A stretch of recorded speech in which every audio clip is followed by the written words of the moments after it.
Stop burping, Dad. Oh, right. Yeah. No. Are you You're waiting for the third one where it gets funny. Oh, Jeff talked.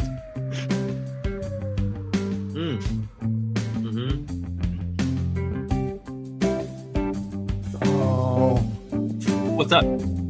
Oh, I'm just trying to remember which button fades this and which one just cuts it off. It's probably fine. No, it doesn't matter. Just hit them. Oh, that got louder. Yeah, it got louder, but then it got quieter. So What a little bit of both. What a series of jokes, though. Like, he's like, I gotta go get my books because I'm a joke. And then he gets back in here and does some jokes. And then he can't remember how to unfade the music or whatever, which is, kind of a joke, too. It's all real, baby. It's all real and humorous. And that's why we do this. I don't know if it's egotism or what, but we need to share this gold with the people. That's the Perfectly Acceptable Podcast presented by Comics Place Presents. A perfectly acceptable podcast. It's about comics, wherein three intrepid young reporters on the comic beat are out there trying to, pick the stories apart and get that meat right off the bone. And that's why when we feel like on the weekend, when we can kind of put the detective glasses down, go on and sit down and talk about what we've been out there discovering, the cases we're cracking, the crimes we are solving, the wrongs that we're righting. It's nice. We do that here on the podcast. Comics Place Presents. I'm Jeff. I'm Django. I'm Roman. And one of the things, dude, that was our best sound off in probably 50 episodes. Just a couple seconds in and out. Roman's really sharp in the month of April. Yep. Every April, you are reading on the podcast, and that's not a comic book. What are you reading? That was Action Comics. Oh, did you not read Action Comics before the class? I was refreshing my memory. It's like showing up to the test and starting the homework assignment during. Don't worry, Teach. I got this. Just mellow yourself. The questions on your homework are wrong. You've got wrong answers right there, big guy. Ace. It's one of the they're things. Only wrong if you think they're wrong. Bud, it's math. It's math, bud. It's math. It's binary. It's right there. I'm sorry. I'm all riled up. I've been watching Love on the Spectrum, and it gets me amped. It makes me feel electric inside, and I have to pace around my home and cool down with this. So, I was telling the guys earlier, but I finished an episode of that show, and I'm like, every time. Big shout out, Love on the Spectrum, new season. How are you guys? Oh, I'm pretty good. How are you, Roman? It's been a couple weeks since we've seen Roman. It has. I've been around the world, learned some things, divested some old evil habits. Yeah. You got divested? Divested. Wow, great usage of the word divested. And intriguing use of the words evil habits. Yeah. Are these things nuns wear? Like, tell us more. I've read enough Batman to be curious about what you've just said. Well, I went to Nanda Parbat, and I can't talk about what happened there. So. Okay. That's first rule of Nanda Parbat. Yep. I gotta try to move this lamp. You guys, I moved a lamp, and now that this is a video podcast, I have to I owe it to you, the listener. You got this. To try and move this. What's that in you? Oh, yeah. Is that guitars? You play guitar? Used to. Now I'm a lights guy. Now I'm a lights guy. I put bookshelves in rooms and move lights around. No, I'm just the guy that acts as the bridge, the middleman between Will Elmer and the podcastians, the audience who's here to listen to Will Elmer. So let's check in with our guy, our saint, Will Elmer, and then talk about how you can contribute in the same way Will Elmer does. Hello and happy episode number 423, my friends. You guys are running it back again, doing another podcast. Yeah. Hey, in the spirit of running things back, I know you guys are running back Pacific Northwest. Mm-hmm. Pretty excited about that. Mm-hmm. More to come, I suppose. But tis the season of running things back. We've got Daredevil running it back. We've got Scrubs running it back. We've got Malcolm in the Middle running it back. Yeah. Noah Wyle running it back in that hospital. The Ultimate Universe running it back. Are they? What else would you guys like to see run it back? Turn Up. Love you guys. Awesome. Turnips do love you guys, and you're awesome. What a crazy moment. Is the Ultimate Universe running it back? Was there an announcement, guys? I mean, they're wrapping up running it back. Okay. Yeah, but they had an ad about like Ultimates Reborn or something. They're gonna do some new thing after they end it. Oh, yeah. Ultimate Reborn. That's running two things back. Yeah. This is some good. Oh, end of the Ultimate Universe. You can't still be teasing the end of the Ultimate Universe. They're not. They can't be. No, there's got to be something better than that. Okay. Did he ask what we're excited to see running it back? What we think would be a good thing to run it back? What would be good? Yeah, what we would like to see. Well, has anybody watched the Malcolm in the Middle thing yet? No. I just finished it before the podcast, actually. The first episode? There's only 4 episodes, yeah. Okay. I watched them. How was it? It was kind of fun, but it's one of those things with most child actors. Once they're no longer children, they like lose their charisma. Okay, that's safe. That was good. Safe. Yeah, so it was fine. It was fun seeing them all, and what's his name, Bryan Cranston, carries it all. He's back. Yeah, it wasn't as funny as the old show, but you wouldn't really expect it to be. Nice. Yeah. I've been watching the Scrubs reboot, and I'm pretty much current on that, and I'm enjoying it. But yeah, that's good. Almost similar to the Malcolm in the Middle. Well, different reasonings, but it is feel a little bit like I don't 100% know that I need this, but I'll take it. Question of need is who needs that. What about like I think the Scrubs one is better than Malcolm in the Middle. Yeah. What about a gritty reboot of 3-2-1 Contact? Oh wow. That show, Django, where were you taking in 3-2-1 Contact? Because I've heard you reference this before. Bill Wilson's house. He had a house on stilts in Gulf Shores, Alabama. Yeah. And he's one of the first times I realized that somebody's name could be kind of a joke, because his name is Bill Wilson, which means his name was William Wilson, which is a crazy thing to name your kid, right? Wow. Yeah. William Wilson. Yeah. He used to own the arcade. He would pay us in rolls of quarters to go pick up all the cigarette butts around the arcade. And then we would go in and he'd pay us in rolls of quarters and we'd play video games. And one year we went there and he paid us rolls of quarters and we went to the arcade across the street and he was not super stoked about that. Yeah. I was like, oh, cool, quarters. I'm going to the place that has legendary wings. How this guy pays us. No, it's because he knows that he's paying half of it. Yeah. Wow. Okay. So a gritty reboot of 3-2-1 Contact. I would think like there was like a ABC, maybe it was a Smithsonian show. I can remember the theme song. That's for sure. You'd fly through a museum at the beginning, but I associate it with 3-2-1 Contact. I would like a gritty, murdery one of those. Yeah. Was it was it Square One? No. Is that what you're thinking of? Because I'd love a relaunch of Square One.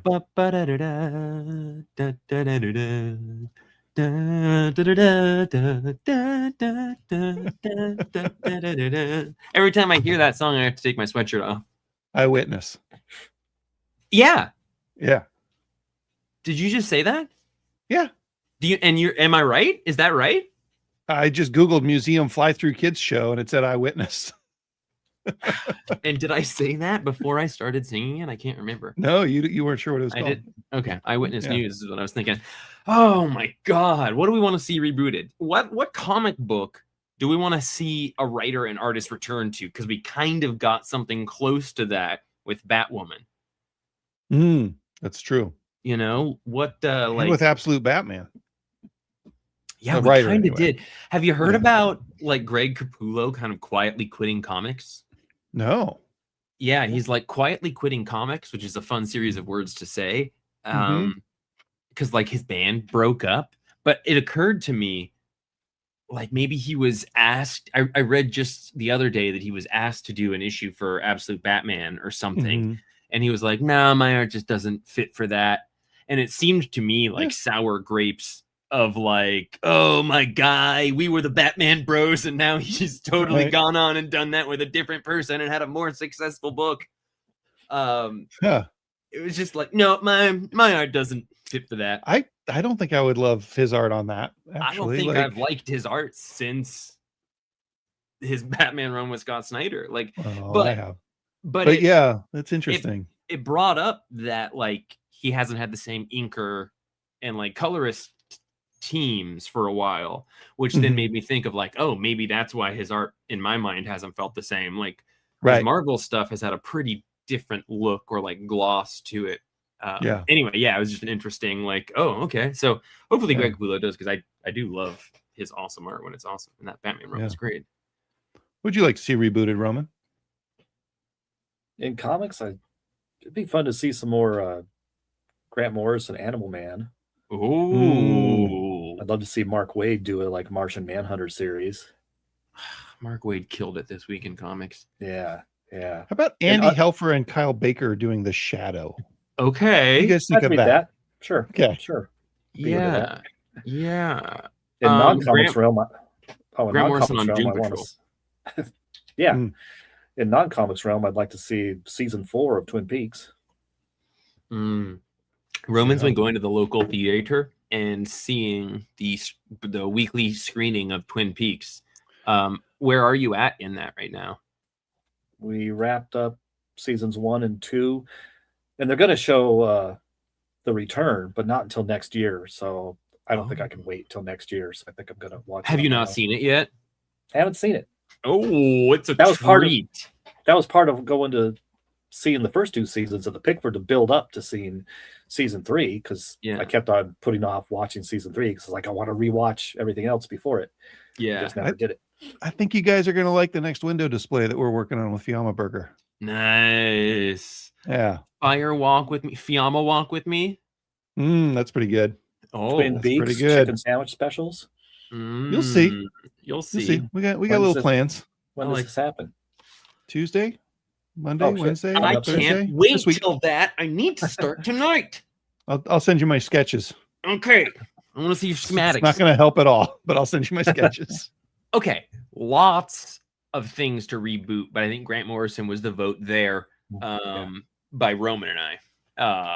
And then Django, Andy Helfer, Kyle Baker. Let's do another run on We 3.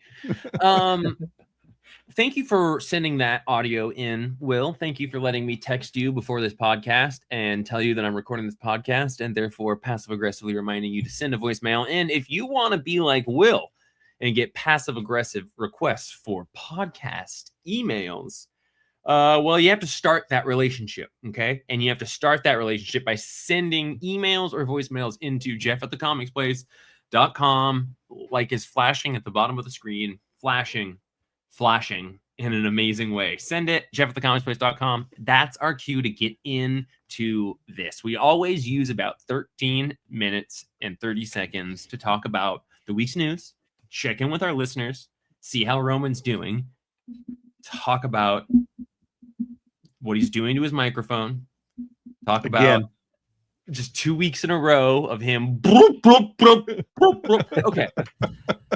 Interesting thing about this week of comics, a little bit like last week of comics, tain't none. So that's why we're just sort of floundering here. But I have some comics that I read. I'm at a loss for as where my pen went and what one. He is at a loss. He's disappeared. First. Roman, I read 2 of the comics you read, Jeff. Really? What were they? Action and Firestorm. Okay. Roman, did you read Action and Firestorm? I read Action and Firestorm and Web of Venom. Oh. And Amazing Spider-Man. Oh, and okay. So let's cover some bases here. Fury of Firestorm was a #1 that came out this week. And as I opened the pages to it, I thought about a fictitious reality where I was talking to, I don't know, a nameless person at DC and just going hog on like, really? Another Jeff Lemire book? Really? Really, DC? Another obscure DC character, Jeff Lemire book? Really? When was the last time it worked? Animal Man is the last time it worked. Jeff Lemire, one of my absolute favorite comic creators, especially when he writes and does the art in it. I thought that going into this book, and I finished the book like, you know what? You got me for issue number 2, Jeff Lemire. Nailed it. Yeah, like I would say best Jeff Lemire superhero number 1. You know, I guess he is doing Absolute Flash, which is probably bigger numbers, and he's probably had on a superhero book in a while. Yeah, but I like this more than I like the first handful of Absolute Flash issues. Oh, absolutely. This is weird and good. It feels almost like an issue of Black Hammer. Like, and maybe that's because he can take some liberties with this character who I'm sure there are Firestorm fans out there, but let's be real, not an A or a B tier character. Oh, how sorry, fan. He's the kind of character that when Jeff is working at the comics place, he goes to the comic shop at 11 o'clock a.m. every Wednesday to see Roman and get his comic books. And what he does is he goes with one of his best friends, Grant. And Grant and Jeff got started on comic books like a year before that by going to half-price books and buying huge bundles of runs. And as I was like, I'm going to get this crazy bunch of Grant Morrison Batman comics, he was like, I want to figure out who this Firestorm guy is. So he bought like a 25-issue bundle of Firestorm for like $12. And we used to drive across the state and back because we're from the same town in college for holidays. And we did that on a Christmas vacation. And he spent the whole like 6-hour car ride making his way through this Firestorm stack of issues. So he has some appeal. For some reason, Grant wanted Firestorm. So he's that kind of character. He's silly people get into him. Roman, I can tell that you're a Firestormman. Yep. Look at that costume, that Jack Kirby designed costume. How could you not want to get to know this guy? I bet Roman made Grant interested in him. Yeah. Little whispers. I still remember as a kid, my mom buying me the first issue of Fury of Firestorm #1, his first appearance. Grant, awesome. He's like a cool young boy sharing a body with an older, sort of wizened, sage-like guy. Isn't that cool? Except devastating nuclear power. Well, yeah, there's got to be a hook. Yeah, this was like an episode of like Twilight Zone again, or like, you know, like, yeah, just like kid runs out of control of his powers and everything gets terrible and we don't really know what's going on. Like plot wise, it has echoes of Absolute Green Lantern, right? And WandaVision. Kind of isolated town, person out of control, powers. Yeah. And even Jenny Sparks, where Captain Atom is like godlike powers, and that's what Firestorm's got in here. I really like the bit where he's fighting the werewolf, and you know, like it turns into a super comic booky comic book, almost like a Hostess cupcakes ad in parts of that flashback. Yeah, like when you're going through a comic and then it's like a weird dated comic inside that comic. Yeah. And I really like that. Was really cool. Though, excuse me, Django. Actually, he's not a werewolf. He's the jackal. Shit. Yeah, he's the one who cloned Spider-Man. I mean, I'm sorry, not the jackal. That's a DC. That's a Marvel character. He's the hyena. Actually, Roman. Actually, he's called Furball. That's a different character still. Actually, that's a Dynamite character. Does he have a history with that dude? Hyena? That's one of Firestorm's old villains. Okay. Introduced in the Firestorm series. And you're saying that Firestorm's costume was created by Jack Kirby? Yeah, I'm pretty sure the very first issue of Volume 1 of Firestorm, the cover is by Kirby. But yeah, when I remember as a kid seeing him for the first time, the comic, and I thought he was one of the new gods because he totally looks like he does look like a new one. God. Yeah, he looks like Lightspeed or Light Ray or whatever his name is. Yeah. Like the red headband thing. Yeah, that totally makes sense. But truly, like as you're reading it, and we're kind of on the outside along with all people trying to figure out what's going on with Firestorm. So they go to his ex-girlfriend, one of the characters' ex-girlfriends, and, you know, like thinking she'll be able to help them in some way. And they're like, yeah, well, he and the professor broke up a while ago and it was messy. You're like, okay, I don't really know much about the canon of Firestorm of the last 20 years, but I know there was an old guy and a young guy. Mm-hmm. And then, you know, stuff gets bad. And at the end, they're like, oh, we got to go visit the old scientist guy. And that was all perfect enough for anybody who's like a casual DC reader or even pretty heavy DC reader like me to be like, okay, I don't know everything, but they're introducing the small parts in a vague enough way that they then get to reestablish our understanding of what has happened with those base parts that we do understand. Right. I think it's a pretty intelligent way to kind of try to reinvigorate a character that's always been just on the periphery of kind of people's understanding of, you know, origin and whatnot. Yeah, I'm stoked to keep reading it. I think it's only 6 issues long, so which is we'll nice. See what happens. Yeah, I'm always down for a short series, and DC continues to kind of do really good stuff with this next level run that they're doing. Yeah, they've had a real banger year. Mm-hmm. It's been heavy. I'm wondering how much like they've just got a lot of momentum. So reading this, I'm like, they've been doing a lot of good stuff, right? And then I walked away and liked this. At some point, you start reaching a critical threshold of like doing enough good stuff that it starts informing the subsequent things like this and making people more willing to like them. Not that this isn't just fantastic, but okay. Well, what do you got? And then the Delator art. Is this the guy who did that Conan? Is doing Conan also? I don't know. Did something. The iFanboys were recently talking, I think, about Delator, and it was like as good as something could be. Anyway, Animosity, some Daredevil. Okay. A lot of Firestorm. Okay. JSA, really, he's a Firestorm guy. He's a Firestorm guy. Okay, wow. He did the Penguin, the Tom King Penguin book. Okay. The Tom Kingwin. What do you guys give this? I'm looking at the cover here and I'm thinking 8.5. I'm going to give it a 9. I think that there's room for that. I was thinking 8.5 or 9, Django. Wow. Yeah. I cowered it out, but you were braver. No, it's your turn, Roman. Oh, I thought Jeff was gonna move his up. No, I give it a 9. Damn it. Starting off, I was a little like, come on, we've already done this so many times with Captain Atom, but then it totally hooked me. Yeah. It did make me think of Jenny Sparks with Captain Atom at the beginning for sure.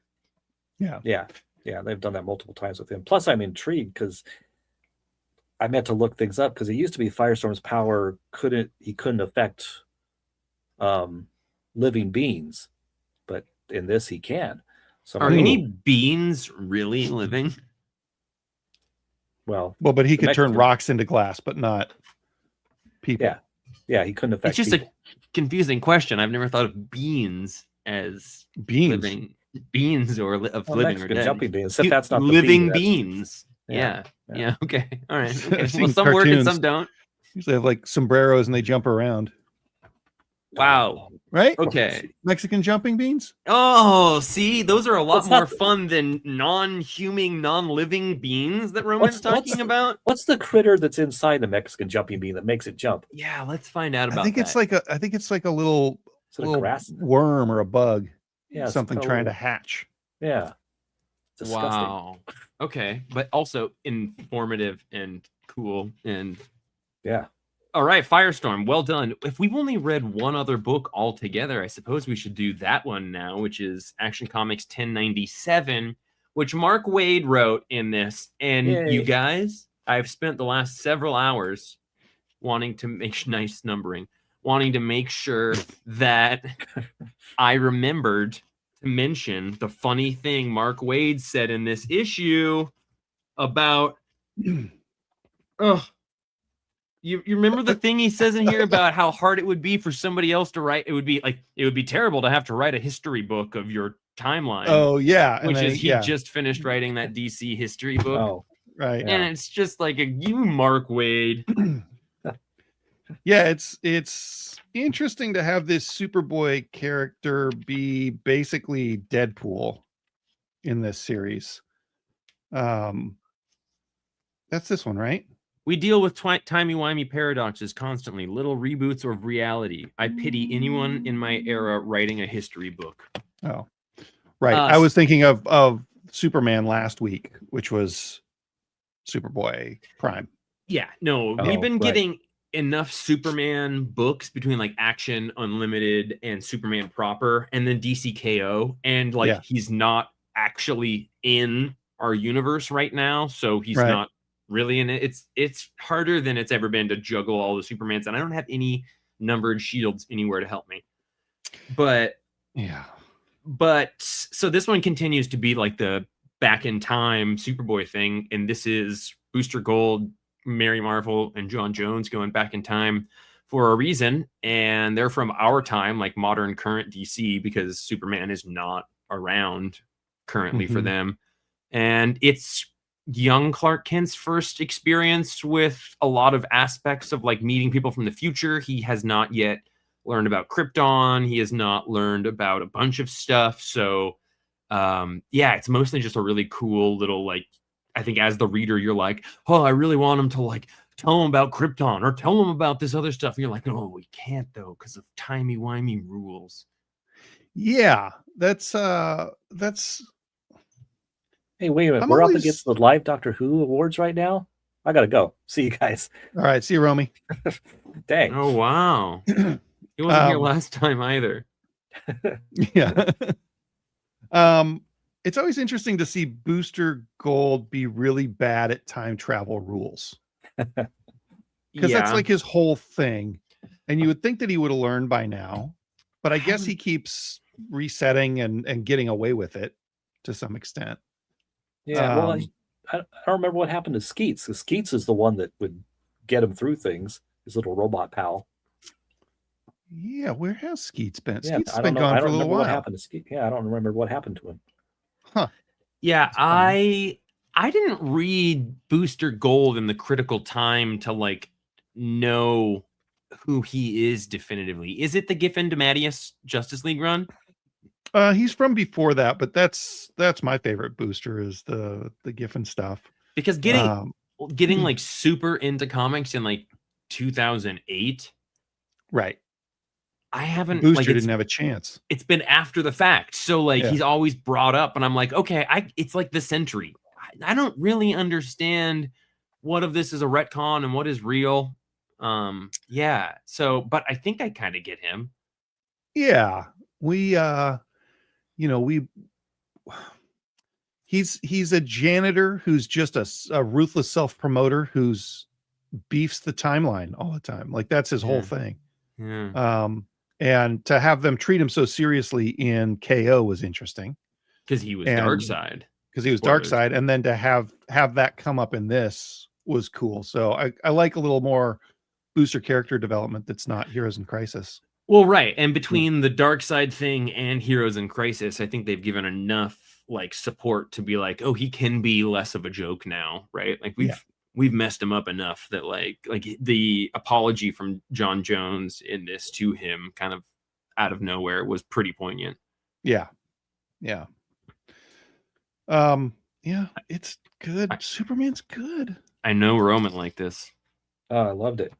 It's such a great run. And that moment with him and John Jones, I mean, that was fantastic. The goofy stuff.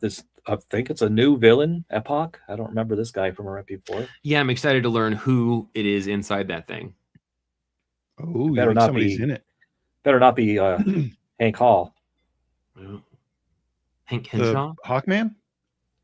No, I was hoping Django would get that one. Hank Hall, because remember he was wasn't he the guy that was, what was that, 0 Hour? Wasn't he Monarch? Oh, right. Hawk. Yeah. That would be awesome. I would allow it. Django loves that reference for sure. The 0 Armageddon Hour 2099, not 0 Hour. 0 Hour was Parallax.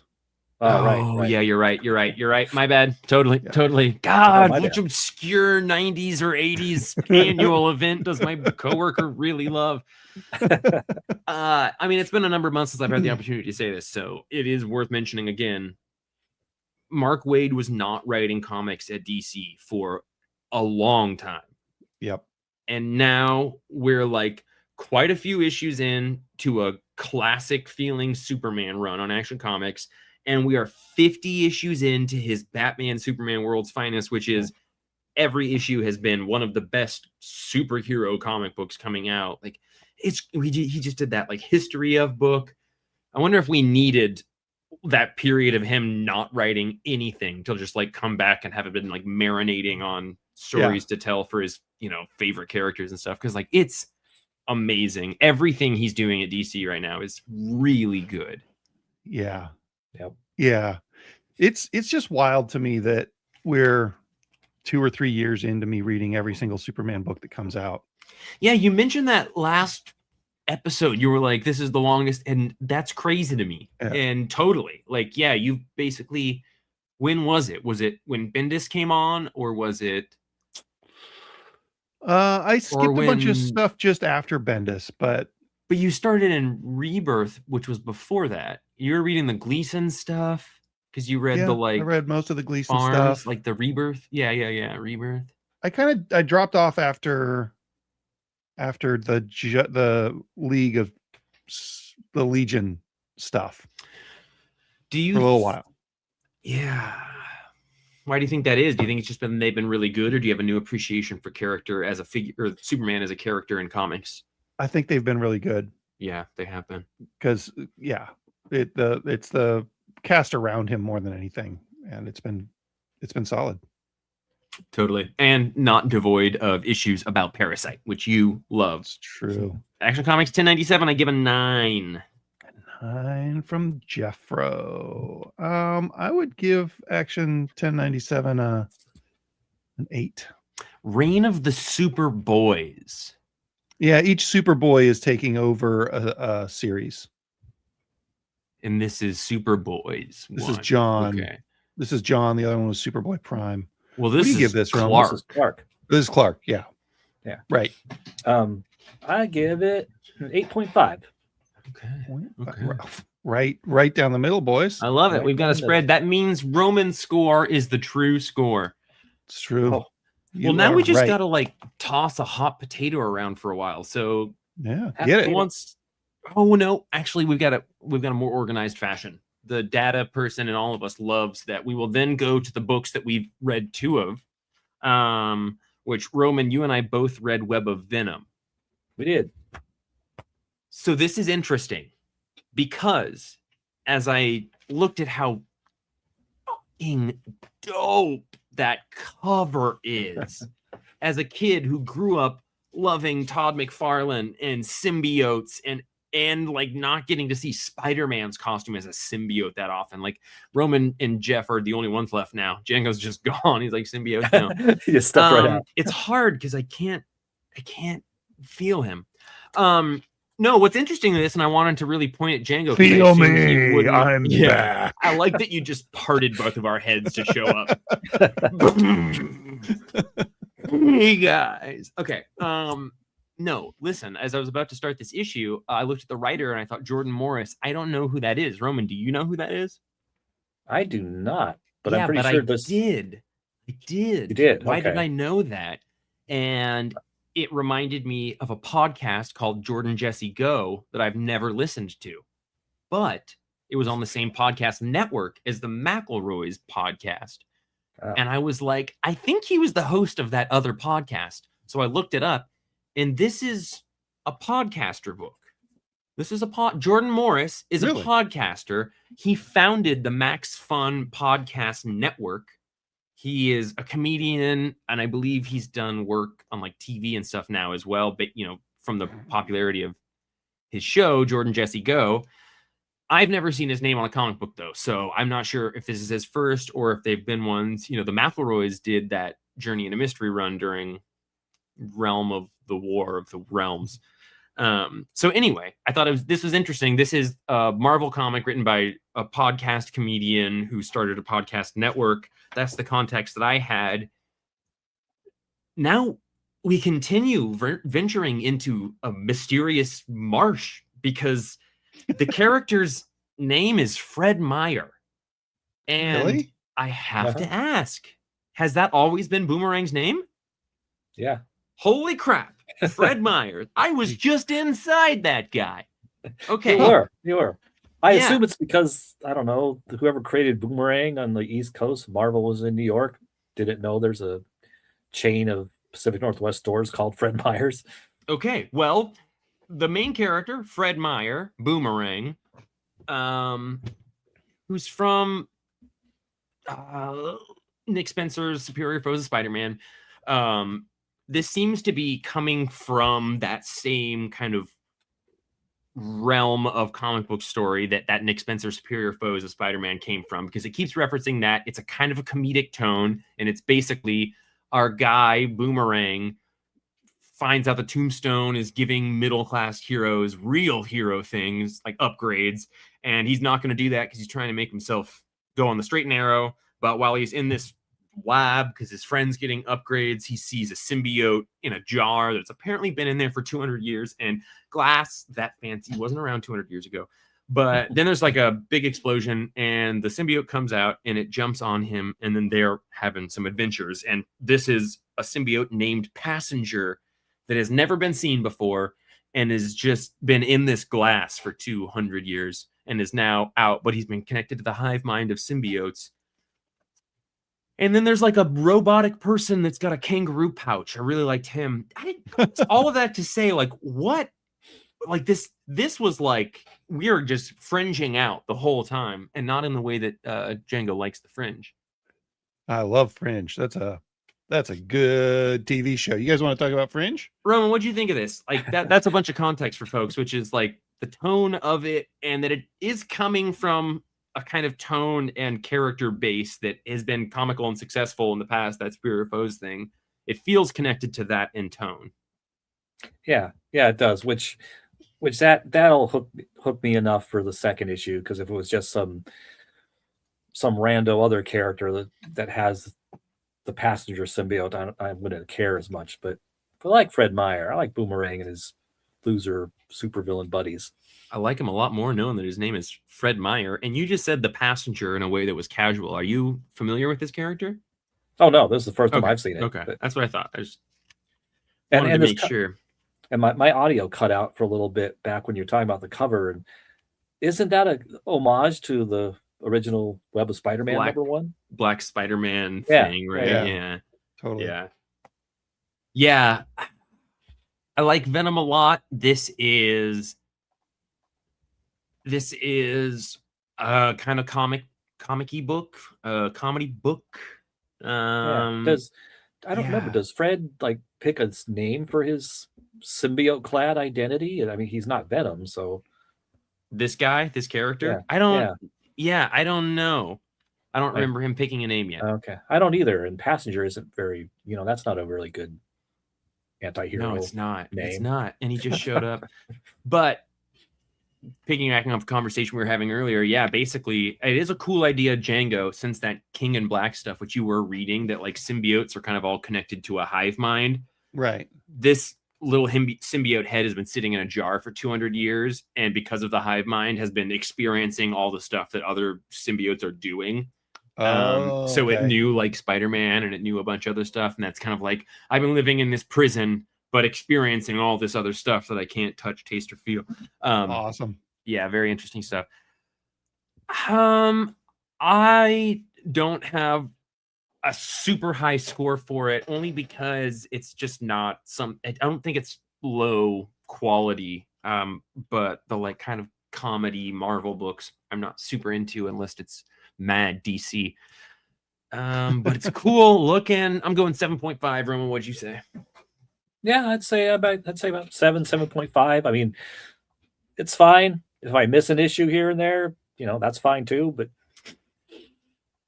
it's a little misleading in that it seems like it would be more connected to Venom than it is, because you would think it didn't have anything to do with him.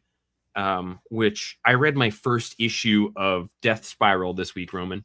Oh, wow. I decided to jump into issue number 7. Oh, wow. So Amazing Spider-Man number 26, part 7 of 9, Death Spiral. I don't know. They killed Paul. Django, have you heard about? I've been following the drama of Paul for the last couple of years. He's the guy that people are mad that what's her name went and fell in love with in an alternate dimension after thinking she was going to be stuck there forever, and had kids with him, and he seemed like a pretty decent guy, but everybody was salty because they think that they would like a Peter Parker story where Peter's happy all the time. Yeah, exactly. Yeah. God, yeah. I hate Paul. Beautiful. See, Roman Never hates Paul. Never read it. Yeah, well, they killed him last issue, which makes sense. Good call. Yay. Good Paul. Good Paul. But yeah, there's a lot of parts of the Spider-Man universe right now. Joe Kelly's writing it. It seems like it's been embroiled in kind of events and maxi things for most of its 26 issues so far, which is a little bit of a bummer. I would love for it to just be doing its own thing for a while. But it's crossing over with the Mary Jane Venom stuff, which is a kind of weird pill to swallow as well. Mm-hmm. And Carnage is teamed up with Torment, so I don't really know which one of those guys is who, and Eddie Brock is somewhere else. But there were some pages that I turned to in here. This is art by probably Ed McGuinness on the pages I was noticing it, but there's some really pretty classically gorgeous panels of Spider-Man in this book. Is it so? This is part 8 of a crossover. 7 of 9. Yeah, 7 of 9. Yeah, I think it's the 3rd issue in Amazing Spider-Man.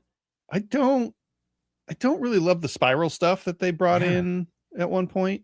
Yeah, Web of Venom. I remember we were following that murdery thing that, just doesn't do much for me. Yeah. But it's okay. What it was. Roman, I want to know what you think, because I bet you've been reading all of it. I have been reading all of it. And meh, kind of sums it up pretty well. I mean, I don't particularly like Spiral, except I really like his MO that he murders people like on a spiral, like starting off with their cousins and works their way into his actual real target, which is the main person that these other people are related to. That's why cool. Yeah, that's why he killed Paul, because he's really going after Mary Jane and Peter. It's a good cover too. Stegman's been doing the covers, and they're all great. Yeah, the covers are great. Yeah. Mm-hmm. Flipping through this issue that I read probably on Tuesday, I was like, oh, I don't really remember any of this. It was quick and a little blasé. It was kind of the climax of an action-y things coming together, and then some fighting, but a lot of glory shots of Spider-Man fighting, which again, they were really pretty. Like, that's a great double page spread. Oh yeah, that is good. Wow. Yeah, that's Stegman, right? No, that one, Stegman's just doing covers. This is either Hannah or McGuinness, and they don't break it down by pages. Huh. Yeah, I guess maybe in the future this issue might be important, possibly. I'm speculating because it introduces a unknown cousin of Peter Parker that Spider-Man saves in this issue. I was curious about that. That didn't make sense. Yeah, and even though it doesn't make sense to me, even though they're cousins, I mean, he looks just like Peter, except a little older and maybe a little more square-jawed. Maybe we'll learn that it's like an illegitimate brother of his, like a half brother or something, and his dad. Let's get some scores for it. What happened to Peter Parker's sister? They really abandoned that one. Yeah. They've abandoned that one quick. Amazing Spider-Man 26. I'm gonna give a 6.5. Dang, bummer. I'll give it a begrudging 7, just because I like the previous parts of the Spiral story more than I did this chapter. Yeah. What would you give Spiral so far, Roman? Overall, Death Spiral. Overall, I'd probably give the whole thing 7.5 so far. All right. Okay. And Paul's death an 8. Paul is dead. Can I make a request of a review? 9. Is it a 9 issue series? It is. Dang. Yeah. Number 9. It seems like you two, as courageous men, are probably reading and current on Bleeding Hearts, which had issue number 3 this week. And if that is in fact so, I would love to hear about that, because I still am back at issue number 1. I am current on Bleeding Hearts. Roman, do you want to talk about for just a second while he's going to go out and grab the image, because I didn't bring it up earlier because I didn't read it. Well, see, Django, I've been waiting for you to throw the image up because I don't remember what Bleeding Hearts is. So it's the Dennis Camp book that had it was the first issue. I believe it was either that or the second series to introduce to the new Vertigo line. So it's Dennis Camp, and the first issue was like zombie book guy. Yeah. And we're up to 3 issues, and Dennis Camp is an incredibly interesting writer and creator. So I'm very curious what this is doing. Are you reading it, Roman? This will be a Django show because, like Jeff, I've only read issue number 1. Let's hear it. This art by Sit Panmorian is so cool and grotesque, and it's like the spiritual successor to Sam Keith, with like Eric Powell in there as well, like goon stuff, like kind of gross, totally inbred like that. Yeah, and the story is, I mean, it's pretty. It's just a zombie story, but the zombies can talk to each other and they have language. But what we find out in this issue is that their language is different than human language, and so the humans can't understand the zombies, and the zombies can't understand the humans. And so our main character, wow, what is his name? He's like, it's that crazy guy with the flower poking out of his head or whatever. Poke is his name. His heart started beating in the last issue, which is bad if you're a zombie. And so he's kind of hiding that from his friends. And he's also got empathy for these humans, but the humans are scared of him. And so through miscommunication, like he tries to save them and keep them from going to get caught by the zombie horde, but they think that he's trying to save them to eat later. And so they're trying to escape, and he's trying to lead the zombie horde away. It's just cool to kind of see politics and planning from the zombies' point of view, and to have a good guy zombie in there trying to help the people. It's been super fun.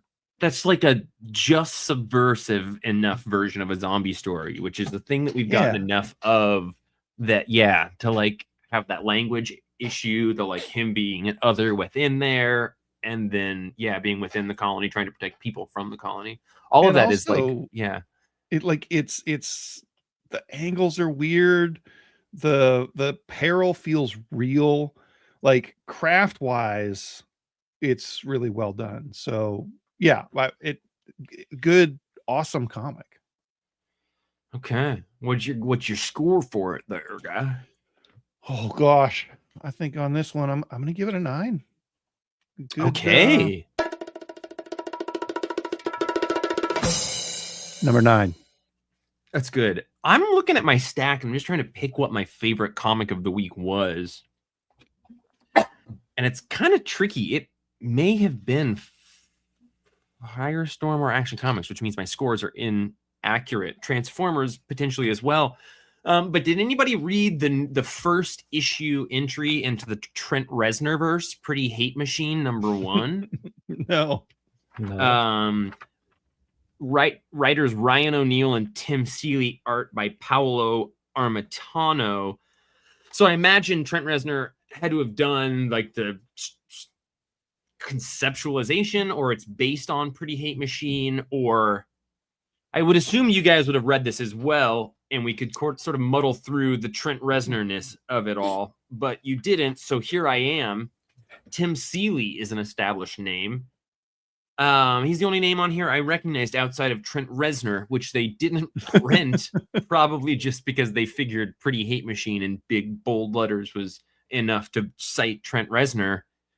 Trent Reznor, 9 Inch Nails, SEO listeners. Django, I think you would like this. I think you should have read this. Really? Mad Cave, you and I both like Mad Cave. Yeah, that's true. The cover makes it look like a kind of chunk of comics that both of us don't like, but it's not that. the art is like inside very like gritty and murdery and crimey horror stuff that is less kind of sleek and digital than that cover looks. Almost kind of like Danny-esque in the colors in it. This is our main character. No, we hang out with 3 shitty boys and they're walking around. They're like, man, somebody just drove off that bridge right there. You can see somebody just died right there. And like, that's crazy. Do you hear something? Oh yeah, let's go look in the trees. And then they walk over to the trees and they see their outfits hanging on like disfigured bodies from the trees. And below that, it says bring Thomas. And you're like, I don't know who Thomas is or what's going on, but those kids recognize that that's their bodies. And okay. And then we go to the funeral. Turns out guy that drove off the bridge committed suicide. That's Tommy's dad. But as we get further into the issue, maybe it sounds like Tommy's dad, actually, his brake lines were cut possibly by the wife and his brother. I don't know. Family drama. But what's interesting is that from the funeral, Tommy's like, his friends show up and they're like, dude, we just saw this thing about these corpses and it was us corpses. And it said, bring Thomas. And he's like, I guess I'm going to go. And they're like, no, you shouldn't. And he's like, what the fuck? I'm obviously going to go. So he goes out there with them. There's no hanging bodies. It seems like they're wrong. Their friends leave. But he's like, man, my dad's dead. And this is his funeral. I should hang out here. This is where he killed himself after all. And then this Freddy Krueger looking fella. I say Freddy Krueger because his fingers are all scissor like blades. If you look at that cover there, like the fingers. Edward City Scissor Freddy. That's exactly it. And this main baddie. And it's like straight up super murder gore horror. You know, like almost in a weird like psychological ambiguity perspective, like Kill or Be Killed by Ed Brubaker. Like this demon guy is with him and it kills this guy, but also maybe it's real Thomas. Like kind of one of those with like pretty good art in it. So Tim Seeley is a guy I just care for. So I give this a high score. No, I give it I'm gonna give it an 8. I think it was a good 8? Nice. It's like a kind of exploitative horror movie thing, you know? Okay. Like, cool. I think Roman, I think you would also like it. You like crazy horror stuff too. All right. I think both of you would like it more than I did. Oh. Okay. Yep. And Trent Reznor, you know, like Pretty Hate Machine. Pretty Hate Machine. I went through the album liner notes. I went through all of the lyrics. I read the issue. I reread the issue. I laid out the lyrics and the liner notes against the issue while I read it a 4th time. I still don't see the 9 Inch Nails Pretty Hate Machine connection, but I'm sure Tim does. Tim, I care for you.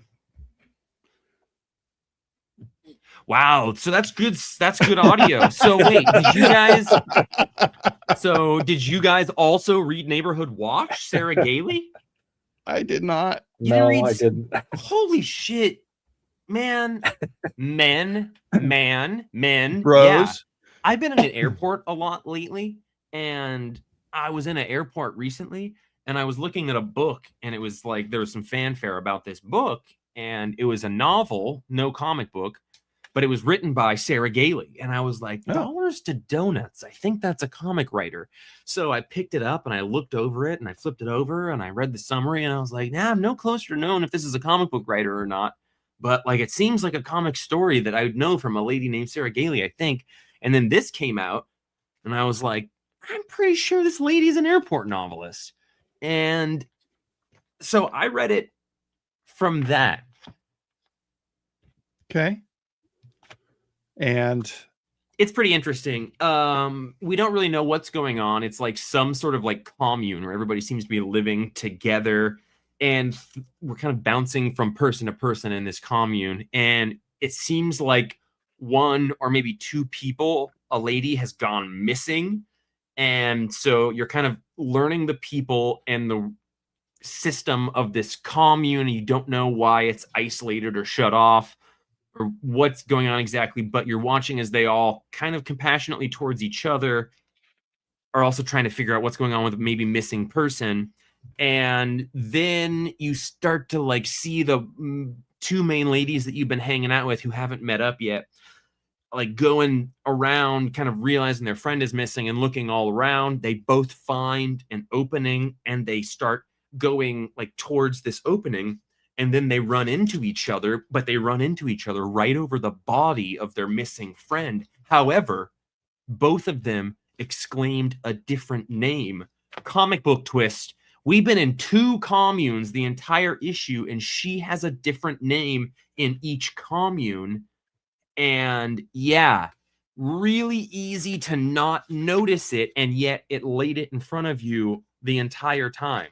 So just flipping through it, the colors indicated as well. Yeah, the background colors on the pages. That's awesome.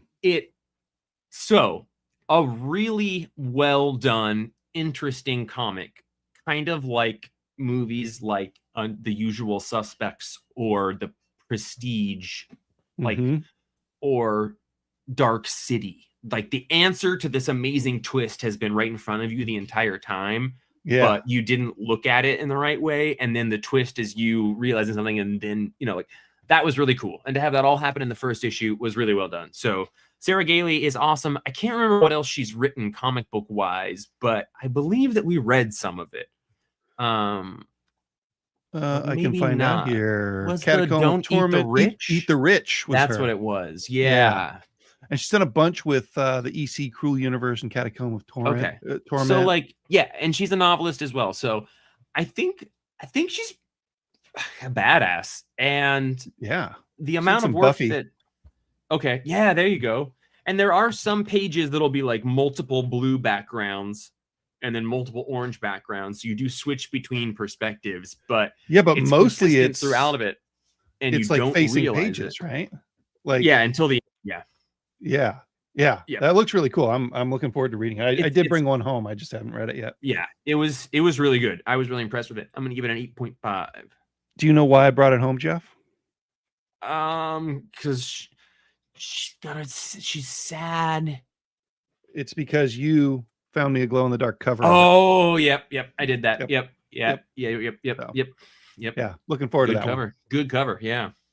Hey, Roman, did you read Everyone Loves a Jewel Thief? Tim Seeley. I care for that guy. Oh, wow. No, I did not. No? Didn't even see this one. It is Tim Seeley, but it's also Aaron Campbell. And Aaron Campbell is credited with writing and drawing. So Aaron Campbell and Tim Seeley wrote it, and then Aaron Campbell drew it. I really like Aaron Campbell. Yeah. Like he did Infidel, which is one of the few comics that's ever given me a jump scare. He did that awesome Hellblazer series.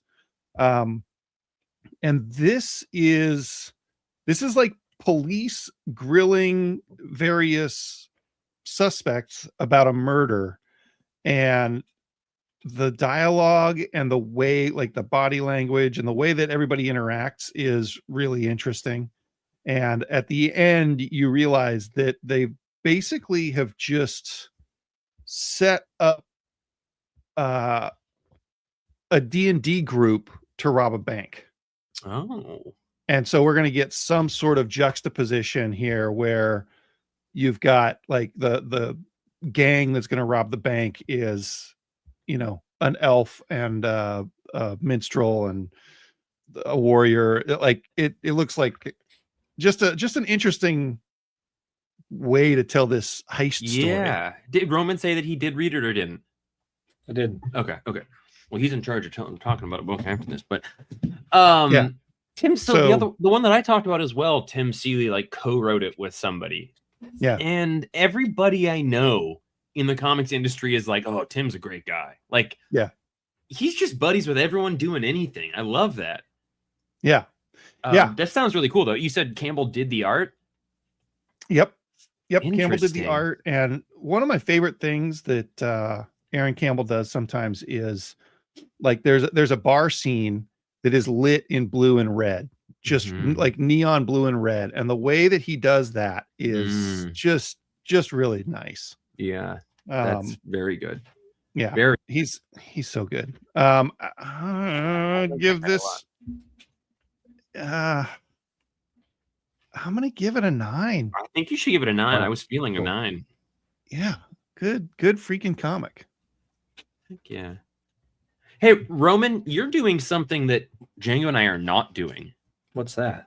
Well, a lot of things actually, but you are reading Absolute Green Lantern still. Oh, why I am. Yes. How is that going? You said it was good, and there was a period there where I thought that maybe I was the only one that liked that book, and then just through a series of weeks out of town, I fell off. Yeah, that is kind of how it started. You were really into it, and we weren't quite as much. This is Absolute Green Lantern number 13. And I've been liking it more and more every issue, but this issue, we another old regular DCU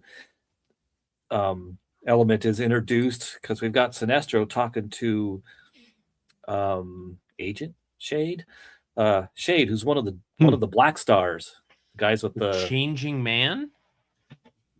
Oh, you're ahead of me. Yes, because it's revealed in this issue that the Black Stars, who are kind of like a low rent version of the Green Lantern Corps,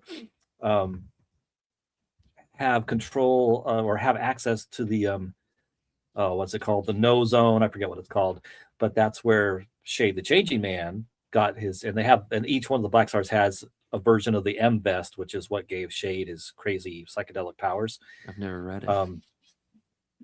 So yeah, each one of them is wearing a version of the M Vest, and this Shade is that Shade.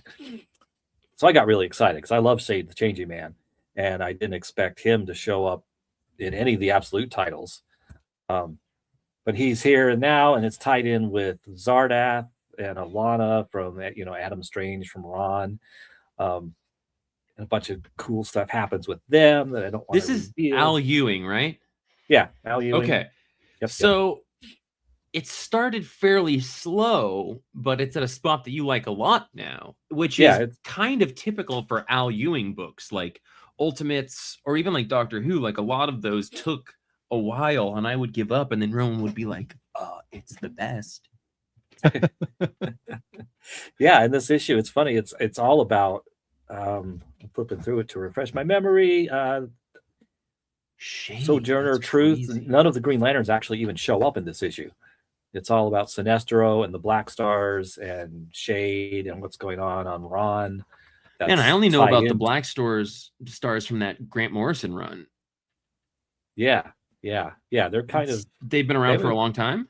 They haven't been heard from in a while. Not a long time. I think they were introduced in the late 90s, early 2000s. Okay. Maybe Donna Troy was one for a while when they were bumping her all over the place trying to figure out what to do with her. Okay. And Zardath, he gets in trouble with them because he's working on this teleporter ray, whatever, and they bring somebody through that pops up on this planet, and you think it's going to be Adam Strange. It's not Adam Strange. I can't say more. I can't, but it's awesome. Okay. It sounds like Absolute Green Lantern's gotten good. Yeah. Oh yeah. I mean, it's been good for a while, and oh my gosh, the cliffhanger ending is golly. I think you have to tell people. I think you have to tell us what it is. I have to know. Well, it doesn't name them, but there's this not Adam Strange character shows up. Spoilers, and fights Shade, and at the end there's a line about a glimpse behind the mask. The M Zone, holds the truth of reality, a glimpse behind the mask. And there's just the words, no man escapes. They're bringing back the Manhunters, the Guardians original version of before, pre-Green Lanterns. Mm-hmm.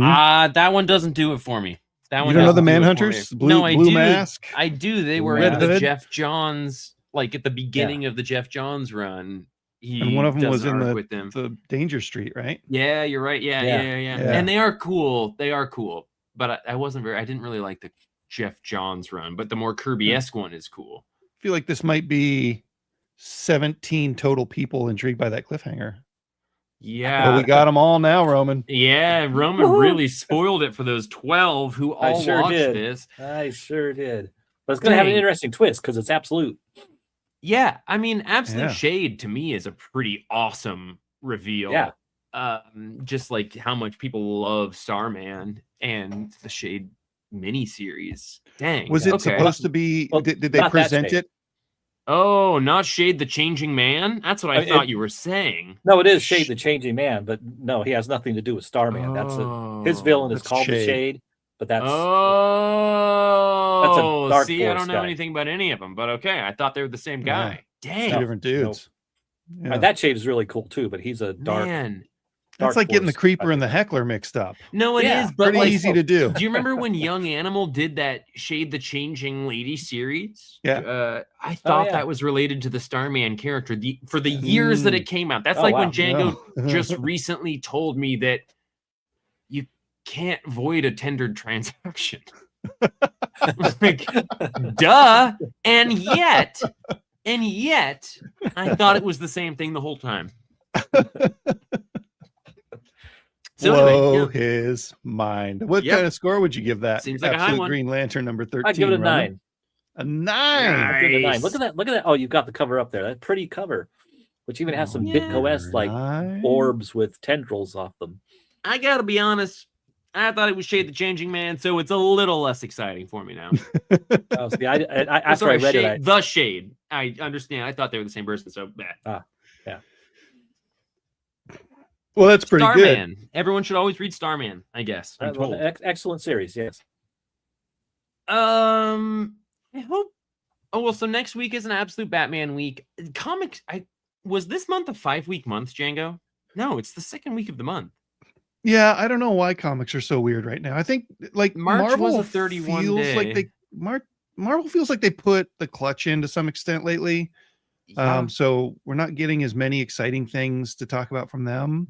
But yeah, just overall, this week felt really light. Last week was kind of last week wasn't as light. I'm kind of losing the thread because like we've had enough trips lately that I have a giant backlog. Me too. It's the phrase that was in my mind for the last 2 days that I was excited to bring into the podcast was I feel derelict of my duties, because I wanted to say that because I don't really know how to use the word derelict. That's right? Pretty good. Yeah. I'm in derelict of my duties. Roman, this is for you. That would be in dereliction of your duties. Okay. Can you use it correctly? I am in derelict of my duties. Is that right, Roman? That's incorrect. Yeah, I am derelict. I'm derelict in my duties. I am in dereliction of my duties. How would you use the phrase? I just did. You would use it in dereliction, not derelict?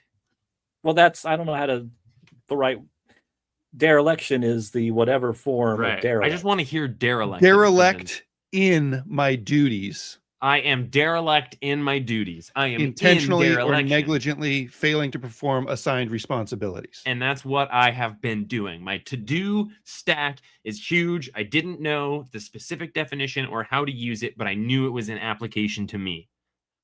And you are derelict in your duties. I am derelict in my duties, or in dereliction of my duties. Bingo. Bango. Django. Roman. Jeffrey. Everyone, let's take a second to plug the very cool website that Django has been building. What is it? I don't know if it's live for everybody yet, but if you want to trace the horse, Roman just left. Talk about in derelict of your duties. He didn't even just hide himself. He's just fucking gone. Well, Django's been really building a cool website. I've been working on something. It's not ready to go live yet, but it is. Okay. Yeah. Which one are you talking about? I'm talking about the one about my dad. Tour. Yeah. So when I was a kid, Roman entered the studio. Welcome back, Roman. My internet was derelict. Welcome back. Yeah. Your internet is derelict. When I was a kid, my dad took us on the road. He was a musician, and he took us on the road to a new town every night. He took us on tour for 7 years. So from when I was about 7 till I was about 14, we were in a new town every night. And I've been working on a project that I'm hoping to get to a point where we can start showing it off pretty soon. But it's like an interactive map showing every tour stop and like videos and audio. Don't give them more. All kinds of stuff. Protect it. It's going to be super fun. Yeah. The IP. You can learn a little bit about him at spencerborn.com, but that doesn't give you this, which is going to be, I think, a whole new thing. I think it's a whole new thing that people are going to start selling or paying $10 at a time to do for the vacation they just took. What I wanted to say is that what makes me powerful is that when I was raised, if you were looking at the earth looking down, I was in the same geographical location, like a cocoon, getting fat and powerful. And Django, looking down over time, was running all over the country, spewing my web like a rat king, just a rat tail mess of living things mixed together. Whereas I am a powerful, girthy cocoon. And when time moves up enough from the bottom of that map, I'm going to splurge. I'm going to become a butterfly all over his yarn ball. We call them butterfiglies. We do. That. Bring us home, boys. Listen, if you want to get a hold of the podcast, just like William Elmer did, you can send an email to jeff@thecomicsplace.com. We would love to hear from you. It gets lonely out here, folks. We're on the wall, on the range, in derelict of our duties. I would say the emailers are in derelict of their duties. We've been derelict in there, staring at an empty inbox instead of reading my comics. Yeah, it's demoralizing, and we wish you would write in, call in, voicemail in, send us a picture of your favorite Robin if you want, like whatever it is. I've got an idea. Listen, Django and I, because of the work that we do, travel to a lot of comic conventions. Mm-hmm. If you, as a listener or viewer of this show, look at an upcoming convention that Django and I are going to, which is most of them, and you pick a creator that you value and you choose a message for me to be a vessel for, I will do that. I will go say anything to any creator that you like at a convention, as long as you write in to the podcast in an email what you want conveyed to them. So jeff@thecomicsplace.com, a comic creator mule. That's pretty good. Pretty good. Coming up later this week, I think on the 15th, we start our crossover in Bellingham with Fiamma Burger. They have Superhero Month. They'll have superhero themed food, and we'll have some fun, lots of free comics at Fiamma Burger, and we'll bounce you back to our store for a goodie and back to their store for a goodie. Should be a whole lot of fun. And then Saturday, April 2nd is Free Comic Book Day. I've immediately fallen in love with Jeff Figley, comic creator mule. That's good. I don't do a lot at comic conventions. Django, we could have it be a thing where if you send us a thing and I say it on the podcast, then Django videos me while I go to these people to pass on these messages. And you could be doing it to embarrass me, or you could be doing it to have an intelligent conversation. But we'll do it. We'll do it. Comic creator Jeff Figley, comic creator mule. But subject to change, but mule will be involved. I like that. I'm gonna send a bunch in that aren't attached to me, and it's just gonna be, I want you to tell from David. David wants Jeff to pass on the message to Chris Burnham that he wants Chris Burnham to tell Tim Seeley, "What's up, bro?" Hey, Roman and Django, check this out. Yeah. I was in the comic shop like 2 days ago, I think. I don't know. I went in maybe briefly. As I was approaching the back third of our store where the new issues live, a person I didn't recognize walked by me on my left towards the new comics, and he turned to me and he said, "Hey, I really like your podcast," or something very much along those lines. "Hey, I like the podcast. Hey, great podcast," something like that. So first of all, Django and Roman, feather in the cap. Hey, everybody, visible pat on the back, visible pat on the back, everyone. We deserve it. We are showing up. We're almost 500 years old, and nobody ever knows that we're here. So, and you, dear listener, now it is your job to come up and punch one of us and tell us what your name is so that we can know. Because I deal poorly with mystery. Django, you really... And compliments. Yeah, I mean, I deal poorly with all of us. Yeah, Django's my business partner. Like, he's actually the most aware of what I deal poorly with, which is business. It's business.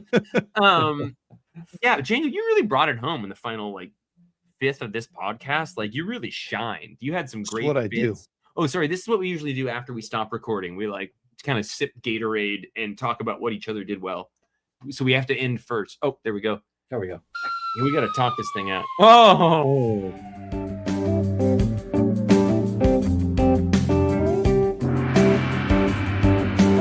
Gong?